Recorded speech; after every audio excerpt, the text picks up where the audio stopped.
Os historiadores conhecem a verdade e ficam em silêncio. Não porque não encontraram provas, mas porque as provas encontradas são convincentes demais. Agora vamos pegar dados demográficos oficiais, os mesmos que são ensinados nas universidades, e rodar um simples cálculo matemático ao contrário. O que vai sair disso vai destruir tudo o que te contaram sobre a história da humanidade. Não em parte. Completamente. Vamos descobrir que no momento em que as maiores catedrais da Europa supostamente eram construídas, não havia pessoas suficientes em todo o planeta para erguê-las. Vamos encontrar arquitetos que, segundo os documentos, viveram em 2 séculos diferentes com uma diferença de 600 anos. Vamos ver fotografias do século XIX nas quais esses edifícios já aparecem meio enterrados na terra, e ao lado deles, pessoas que claramente não entendem o que aquilo é. E ainda vamos levar nosso cálculo até o fim.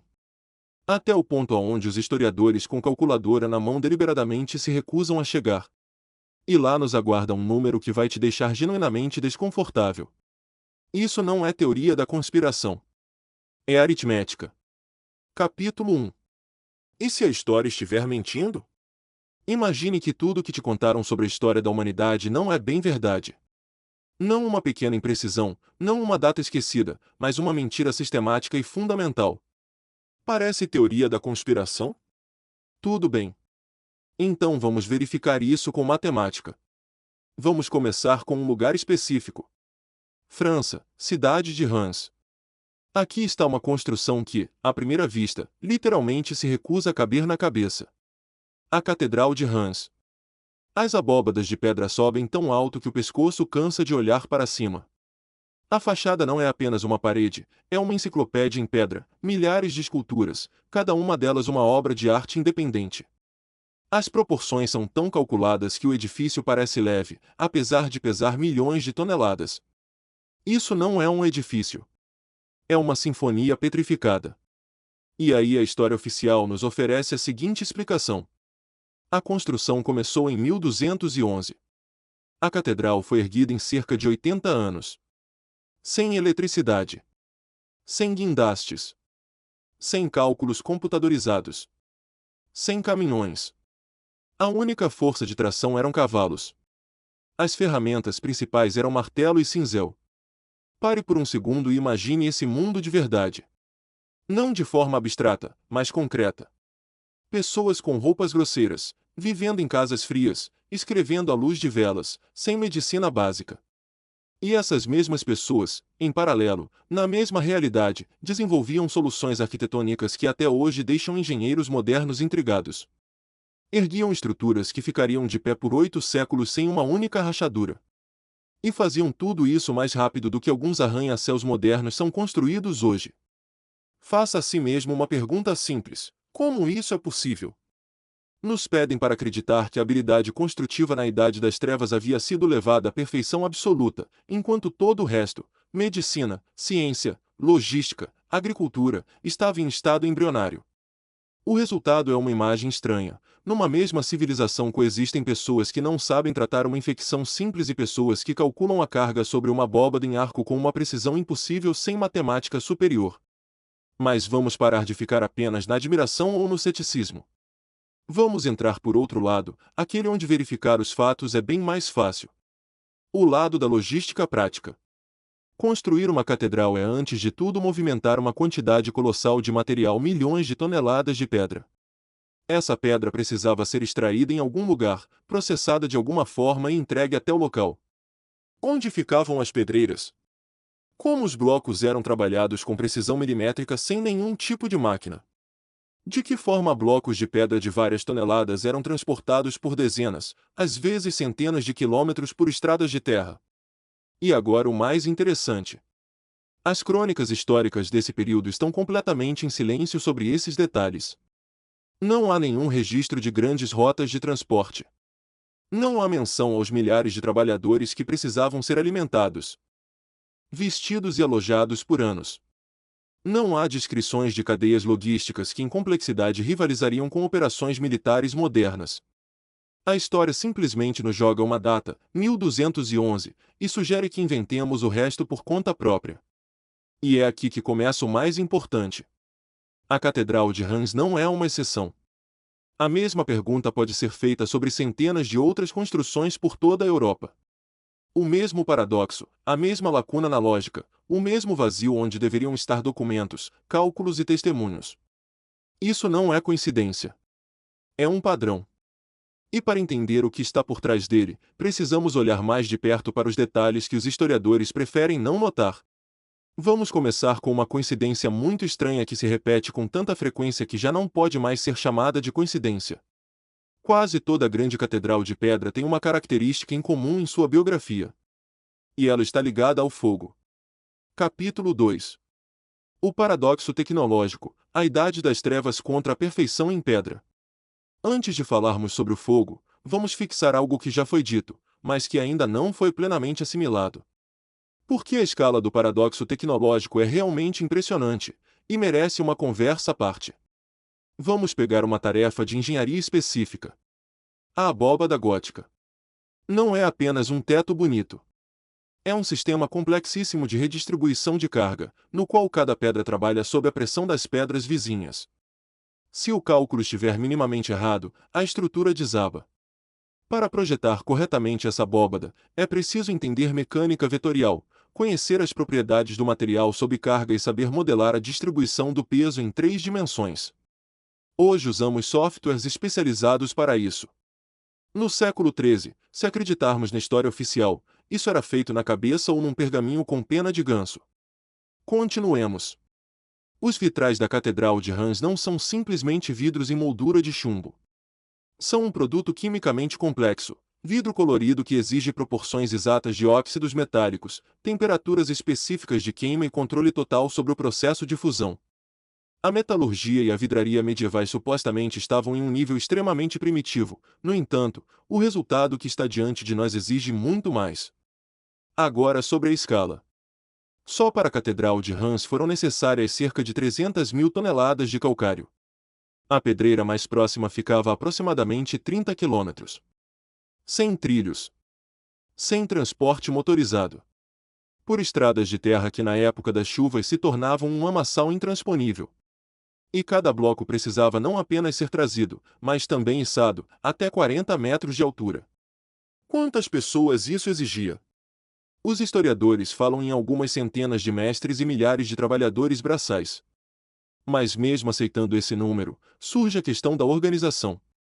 Milhares de pessoas precisam ser alimentadas diariamente. Precisam de moradia, roupas, ferramentas. Tudo isso é um sistema logístico separado que deveria ter funcionado sem interrupção por 8 décadas.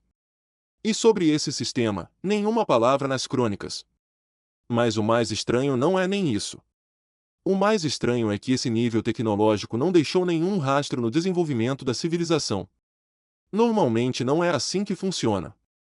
Se uma sociedade sabe construir abóbadas em arco com tal precisão, esse conhecimento é transmitido, se desenvolve, é aplicado em outras áreas.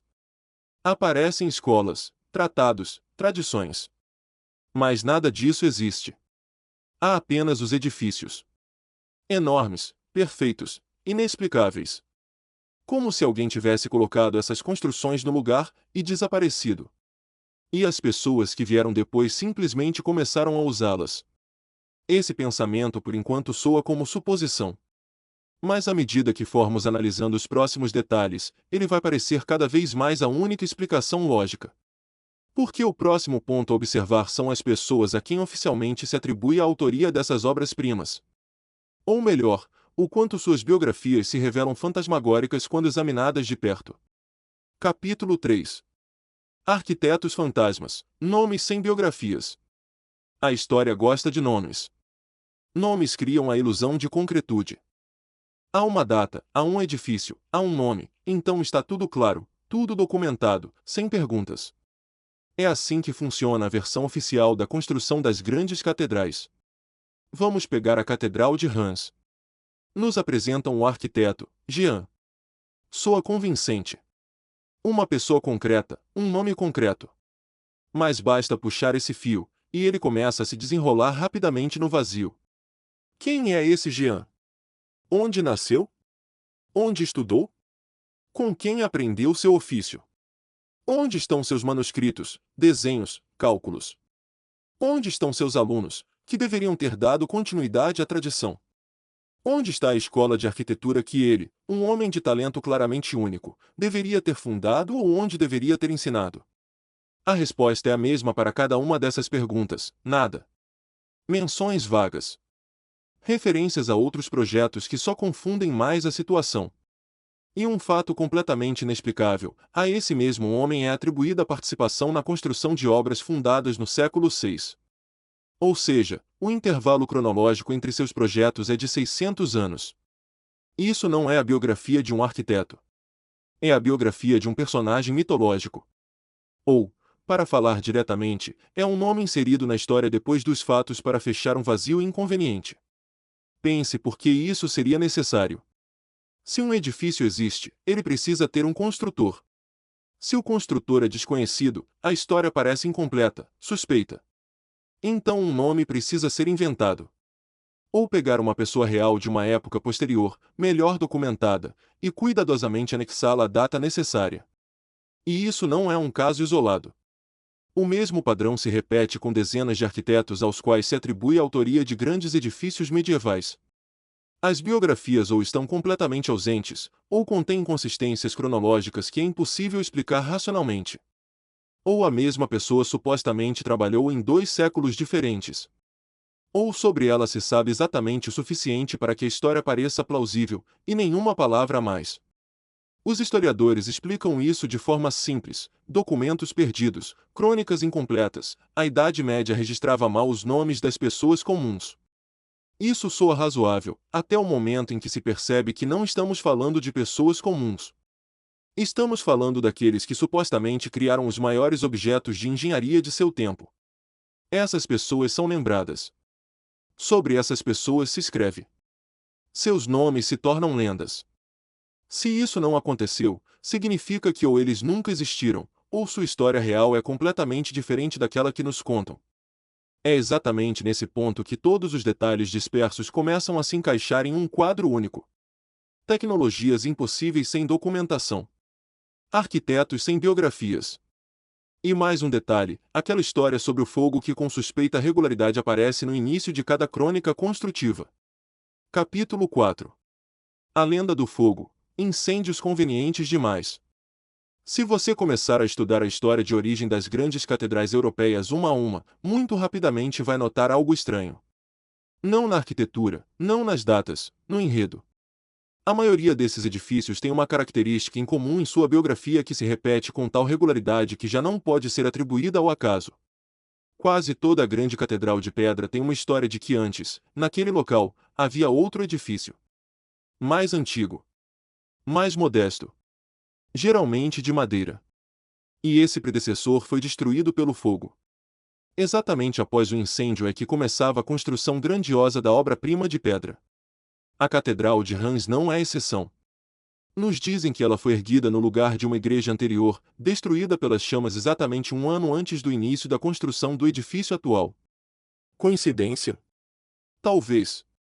Mas quando esse mesmo enredo se repete dezenas, se não centenas de vezes por toda a Europa, a palavra coincidência deixa de funcionar. Vamos pensar qual função essa história desempenha. Primeiro, ela explica por que naquele local específico de repente começou uma construção em grande escala. Houve uma desgraça, decidiram reconstruir, só que melhor. Lógico, compreensível, não exige perguntas adicionais. Segundo, ela cria a ilusão de continuidade histórica. Aqui está a modesta igreja de madeira do início da Idade Média, aqui está sua herdeira majestosa em pedra. A cadeia está construída, a história parece contínua. Mas é exatamente aqui que está o problema. Se o edifício de pedra é realmente herdeiro de um predecessor de madeira, entre eles deve haver uma evolução arquitetônica.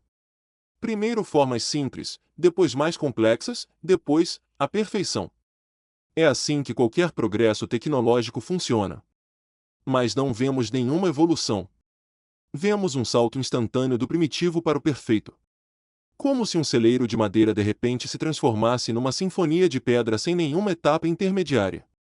Além disso, a própria ideia de que o incêndio de uma construção de madeira de alguma forma dava impulso para a criação de uma obra-prima de engenharia é logicamente duvidosa. O incêndio destrói a base material, os recursos financeiros, a documentação, os conhecimentos acumulados. Ele não cria condições para um boom construtivo, ele as destrói. Então, por que essa história é necessária? A resposta fica óbvia se olharmos para ela não como um fato histórico, mas como uma ferramenta narrativa. A história do incêndio resolve uma tarefa principal. Ela explica por que não restaram nenhum rastro do que havia antes. Por que não há plantas, não há trabalhos preparatórios, não há andaimes nas etapas iniciais. O fogo destruiu tudo. Essa é uma explicação universal que fecha qualquer pergunta de uma vez só. Universal demais. Conveniente demais. Utilizada com frequência demais. Quando o mesmo padrão narrativo é aplicado repetidamente em países diferentes, em séculos diferentes, para explicar edifícios diferentes, isso já não é história. É metodologia. É uma forma de gerenciar informação. Assim, o quadro fica cada vez mais nítido.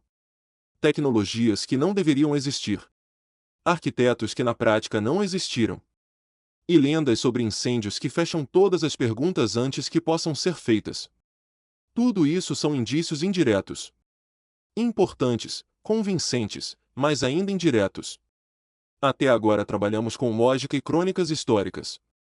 Mas há um instrumento que não deixa nenhum espaço para manobra. Um instrumento com o qual é impossível discutir. São os números. E agora eles vão nos dizer o que a história escondia com cuidado. Capítulo 5. A bomba matemática, a contagem regressiva da população. Até este momento falamos sobre lógica, arquitetura, crônicas históricas. Tudo isso é importante, mas tudo isso pode ser contestado. Pode-se dizer que os documentos foram perdidos. Que as crônicas são imprecisas. Que nossos raciocínios são subjetivos. Mas agora passamos para outro nível. Um nível onde a subjetividade é impossível por definição. Matemática. A metodologia é extremamente simples, e essa é sua principal força. Pegamos dados demográficos oficiais, os mesmos números que os próprios historiadores reconhecem e utilizam, e os rodamos ao contrário. Não para o futuro, mas para o passado. Não inventamos nenhum modelo alternativo. Simplesmente aplicamos honestamente a matemática que nos oferecem. Vamos começar por um período bem documentado. No início do século XIX, a população da Inglaterra era de cerca de 9 milhões de pessoas. Hoje, mais de 65 milhões. Um crescimento colossal em aproximadamente 200 anos. Dinâmica semelhante vemos em todo o mundo. A Espanha nos últimos 70 anos ganhou quase 20 milhões de pessoas. Os números variam, mas a tendência é uma só: crescimento rápido e acelerado. Agora vamos para trás, aplicando o mesmo modelo matemático. 1886. Segundo nossos cálculos, em todo o planeta viviam cerca de 928 milhões de pessoas. Continuamos. 1817, 314 milhões. 1748, 106 milhões. Já é uma população do tamanho do Japão moderno, espalhada por todos os continentes. Continuamos. 1610, 11,8 milhões de pessoas em todo o planeta. Menos do que hoje vive apenas em Moscou. E isso numa época em que, se acreditarmos nos livros didáticos, já estavam em pleno andamento as grandes navegações, se construíam impérios coloniais e se travavam guerras em larga escala entre grandes potências. Mas o verdadeiro golpe está adiante. Voltamos ao ponto de partida de nossa investigação. O ano 1200. A época em que supostamente eram lançadas as fundações da Catedral de Reims e de dezenas de outras obras-primas góticas. Aplicamos a mesma matemática inexorável, e obtemos um número que à primeira vista se quer rejeitar como erro de cálculo. 18.700 pessoas. Em todo o planeta. Pare nesse número. 18.700 pessoas é a população de uma pequena cidade do interior. É aproximadamente o que cabe num estádio médio num jogo da terceira divisão. E essa é toda a humanidade, distribuída por todos os continentes, da Europa à Ásia, da África às Américas. Agora voltemos à história que nos contam. Nesse mesmo período, por toda a Europa supostamente se constroem simultaneamente centenas de obras-primas arquitetônicas. São necessários trabalhadores para extrair pedra. São necessários mestres para trabalhá-la. São necessários engenheiros para projetar as estruturas. São necessários organizadores para gerenciar a logística. São necessárias pessoas para alimentar todos os outros. De onde vêm essas pessoas, se toda a humanidade cabe numa pequena cidade? A resposta da matemática é inequívoca: é impossível. Fisicamente, aritmeticamente, absolutamente impossível. E essa não é a nossa interpretação. É o resultado direto do cálculo baseado nos dados que os próprios historiadores e demógrafos nos fornecem. A versão oficial acaba de se chocar com a aritmética simples. Mas isso ainda não é o fim.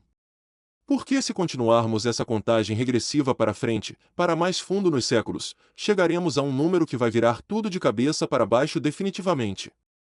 Capítulo 6. 3 pessoas no planeta. Chegamos ao ano 1200 e encontramos lá 18.700 pessoas.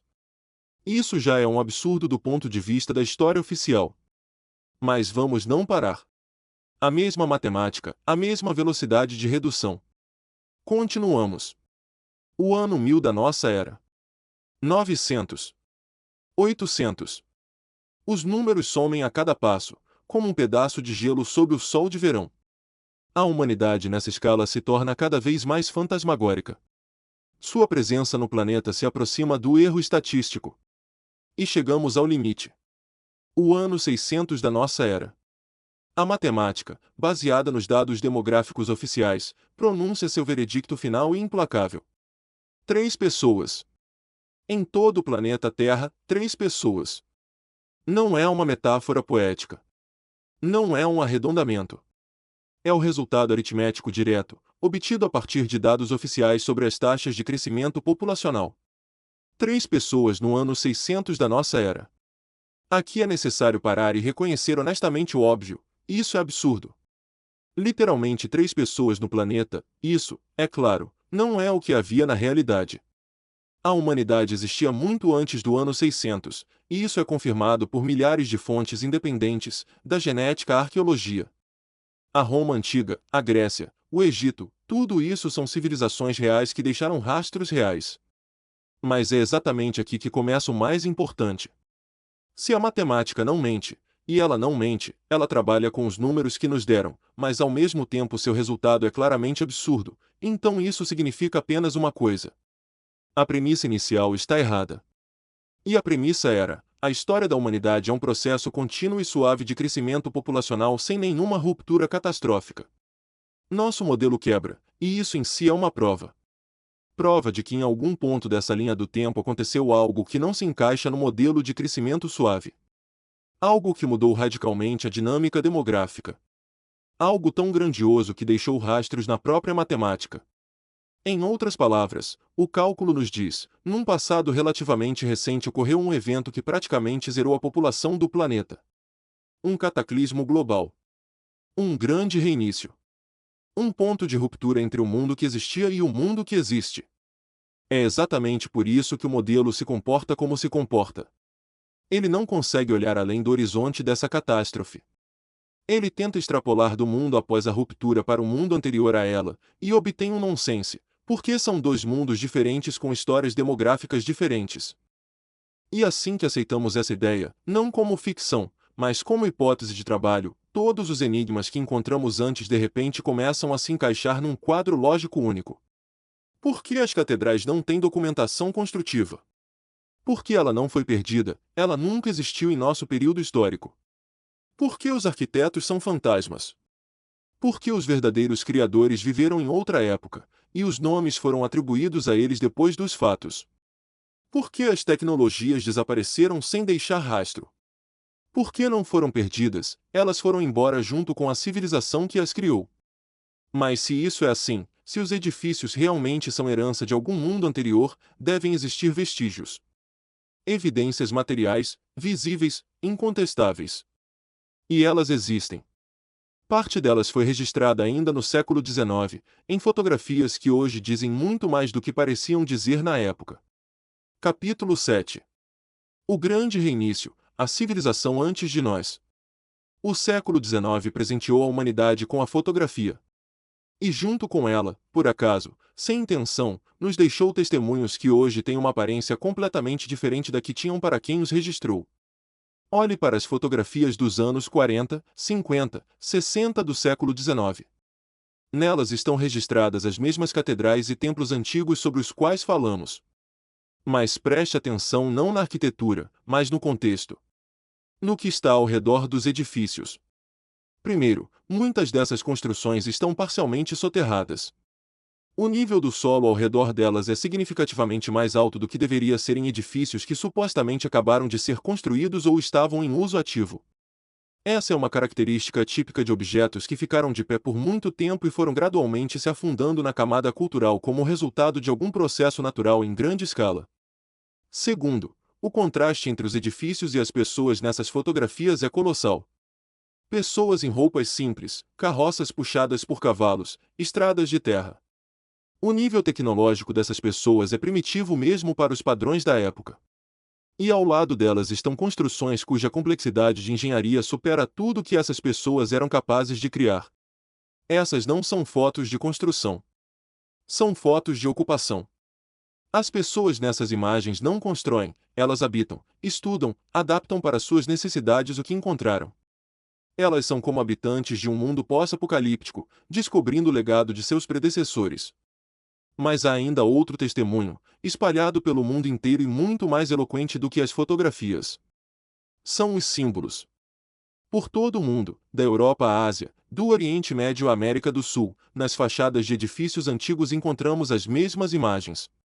Os mesmos motivos, executados em estilo semelhante, são encontrados em construções separadas por milhares de quilômetros e supostamente pertencentes a culturas completamente diferentes. Tomemos o grifo, uma criatura com corpo de leão e asas de águia. A história oficial explica sua disseminação universal por meio de empréstimos culturais e rotas comerciais. Mas essa explicação funciona mal quando se trata de imagens semelhantes em objetos entre os quais não havia nenhum contato conhecido. O mesmo símbolo, na mesma maneira estilística, no mesmo contexto arquitetônico, isso não é empréstimo. É uma fonte comum. É uma linguagem arquitetônica. Um código único que atravessa edifícios em diferentes continentes e indica que eles tinham uma raiz cultural, tecnológica e possivelmente civilizacional comum. Nos contam sobre povos primitivos dispersos que, independentemente uns dos outros, em épocas diferentes e em lugares diferentes, chegaram a soluções arquitetônicas e simbólicas semelhantes. Mas os fatos dizem o contrário. Sobre a existência de uma cultura global única que um dia foi universalmente difundida e depois desapareceu, deixando para trás edifícios, símbolos e silêncio absoluto nos arquivos históricos. A explosão demográfica dos séculos XIX e XX, que se costuma explicar pela Revolução Industrial e pelo desenvolvimento da medicina, talvez seja algo fundamentalmente diferente. Talvez não seja a aceleração de uma tendência antiga, mas uma recuperação. O renascimento demográfico dos sobreviventes, que começaram a reconstruir sua população praticamente do zero após a catástrofe que destruiu o mundo anterior. Se aceitarmos essa versão, toda a história oficial aparece sob uma luz diferente. Não é uma crônica do progresso contínuo da humanidade desde o estado primitivo até a modernidade. É uma crônica escrita já após a ruptura, uma crônica de um novo mundo tentando interpretar as ruínas misteriosas do antigo. Que inventa para essas ruínas nomes, datas e lendas sobre incêndios. Que chama de construtores fantasmas aqueles sobre quem na verdade não sabe absolutamente nada. Final. O veredito em aberto, as pistas sempre estiveram aqui. Percorremos um longo caminho. E no fim desse caminho é importante dizer algo fundamental. Nenhum número nessa investigação foi tirado de fontes alternativas ou teorias marginais. Os dados demográficos que usamos nos cálculos são oficiais. As crônicas históricas que analisamos são amplamente reconhecidas. Os fatos arquitetônicos que apresentamos são documentados. Não inventamos novos dados. Apenas aplicamos honestamente os que já existem. E é exatamente por isso que o resultado é tão difícil de ignorar. A matemática nos mostrou, no ano 1200 não havia pessoas suficientes no planeta para erguer o que, pela versão oficial, foi erguido exatamente naquela época. Os arquivos nos mostraram, os criadores desses edifícios não têm nem biografias, nem documentação, nem herança arquitetônica. As fotografias do século XIX nos mostraram, esses edifícios parecem não uma construção nova, mas ruínas antigas que as pessoas encontraram e começaram a ocupar. Cada um desses detalhes isoladamente poderia ser explicado. Mas todos juntos apontam na mesma direção com tal insistência que fica cada vez mais difícil ignorá-los. A Catedral de Reims está de pé agora mesmo. Dá para comprar um ingresso, ir até lá, entrar e tocar a pedra com as próprias mãos. Sua existência não está em dúvida. O que está em dúvida é quem a deixou aqui. Porque quanto mais atentamente olhamos para a resposta oficial, menos convincente ela parece. Talvez nossa civilização seja muito mais jovem do que se costuma pensar. Talvez o que chamamos de história seja apenas uma parte da história, escrita após algum evento que dividiu o tempo em antes e depois. E tudo que veio antes nos é conhecido apenas indiretamente, através de ruínas, símbolos e anomalias matemáticas que não se encaixam em nenhum modelo oficial. Esses edifícios existiam antes de nós. Vão existir depois de nós. E enquanto estiverem de pé, a pergunta sobre quem os criou não vai a lugar nenhum. Ela vai voltar repetidamente, cada vez que alguém olhar para cima e fizer a si mesmo uma pergunta simples: como isso é possível? As pistas sempre estiveram aqui. Só que ninguém as olhava com atenção suficiente.